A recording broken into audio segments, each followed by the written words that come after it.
Déjà la dernière capsule sur l'optimisation. Je voulais donc juste boucler la boucle et vous donner des liens très intéressants aussi vers des outils et des calculateurs d'optimisation. La plupart sont gratuits et peuvent vous aider à quantifier votre optimisation en fonction de différents scénarios. On va commencer par un petit résumé des 4 forces qui jouent contre le déplacement du cycliste.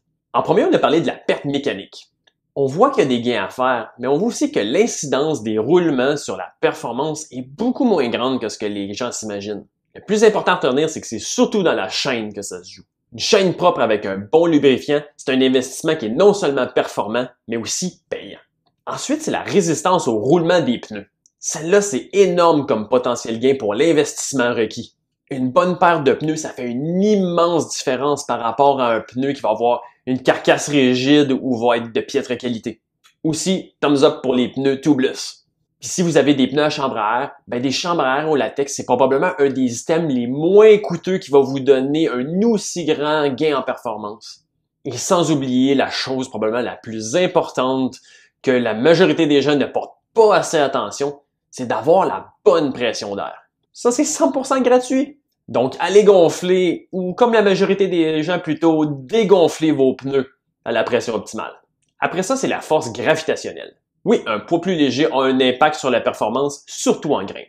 Mais je le dis et je le redis, l'attention qui est portée à un vélo à un poids le plus léger possible, c'est disproportionné par rapport au réel gain en performance. Et finalement, c'est l'aérodynamisme. Oui, le grand vainqueur à mon avis. Ce que j'aimerais en fait qu'il soit retenu, c'est que oui, les roues et les cadres, ça prend le gros de l'espace marketing et imaginaire dans le monde de l'aérodynamisme du cyclisme. Et oui, ça fait une différence appréciable aussi, mais c'est loin d'être le meilleur rapport dollar investi pour watts sauvés.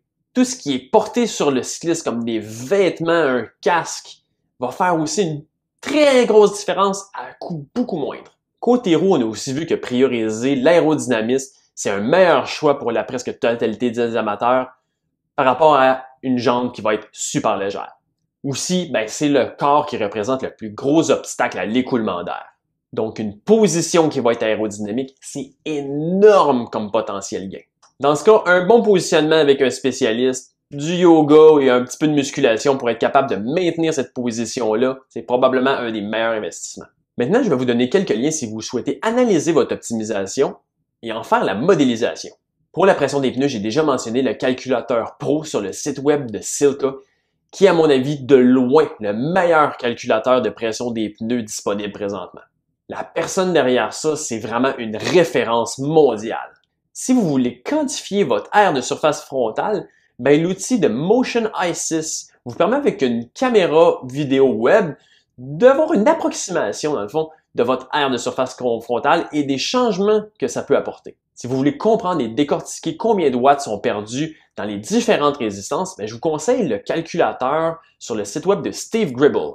C'est un modélisateur interactif qui vous permet vraiment de visualiser davantage les proportions dans lesquelles les forces vont être appliquées et de voir où les gains potentiels sont les plus grands.